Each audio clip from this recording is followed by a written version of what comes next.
listening to you talk before, obviously the doctors and everything said, right, gave you how many weeks to live?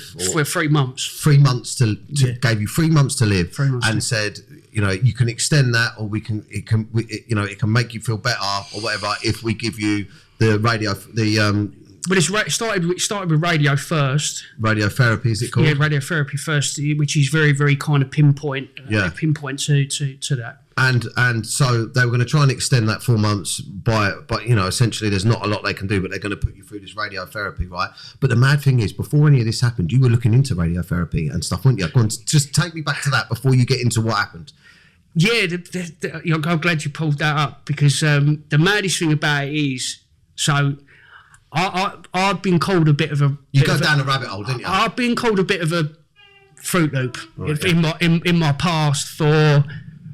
I don't like using this terminology, but conspiracy theorist and so on and so forth. And I've been on this bit of a mad one since about 2010, 2011. So it's a long, long, long time that I've been unearthing all this stuff. And I'm not going to go into it, but... it's another podcast. But of course, very deep one and all. But at the year leading into me being diagnosed with cancer, I went down the rabbit hole of the pharmaceutical industry. Right. So this led me on to cancer. Yeah.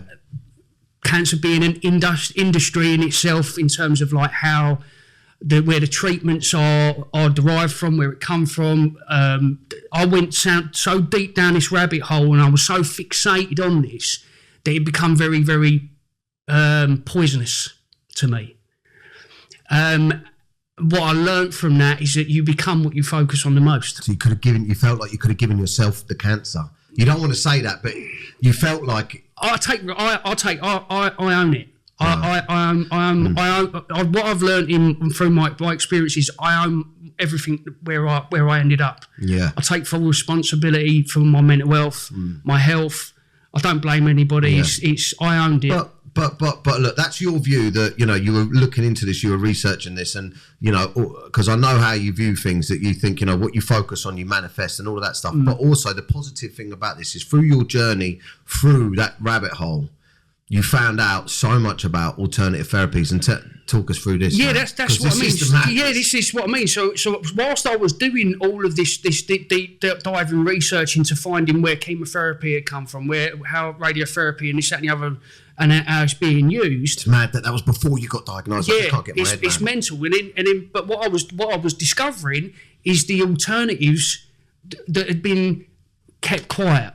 So the industry wanted to keep quiet. They didn't want people to know that they could heal themselves in many different ways. I'm not going to go into all the different ways, but many different ways. So I was picking. I knew this knowledge in the back in my subconscious was picking this up. No, tell us some of these ways. So yeah, I mean, so through fasting, through juice fasting, through the act of meditation, through using Mother Nature itself and getting out in nature, you can heal yourself when you start combining all these things together. And I was like looking at this stuff, and also energy healing as well. And it kind of blew me away. But unbeknown to me, I was picking this information up. So when I got into that point where I was in terms of like having to go through all this stuff, I was facing one of the biggest fears I'd ever met in my life, because I knew how evasive chemotherapy was. I knew how evasive radiotherapy was. I knew that these two drugs are essentially could potentially kill me. Right. You go into when you go into chemotherapy or radiotherapy, you have to sign a disclaimer. There's a link for your arm of the potential side effects. That you at the bottom of it says potential death. Wow. How can you? It blows my mind to think that people are being put through that on every single day.